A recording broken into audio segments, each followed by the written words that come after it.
Kali ini tahapan pilkada yang dilalui oleh setiap paslon bupati dan wakil bupati Lebong, yaitu tes psikometri di RSJKO Bengkulu. Pasangan Kopli dan Fahru Rozi telah melewati tahapan tersebut, yang dilaksanakan di Aula Ratu Samban RSJKO Bengkulu.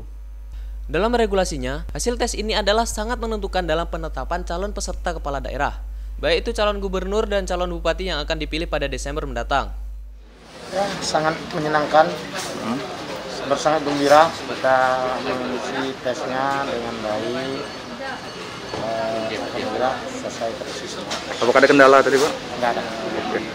Ya, mudah-mudahan untuk masyarakat Lebong untuk menghadapi ini, ya di masa pandemi COVID ini kita harus menjaga bagaimana protokol kesehatan yang ada. Terutama terima kasih kepada masyarakat Lebong, kepada partai pendukung yang telah memberikan kepercayaan kepada kami untuk ikut di Pilkada Lebong.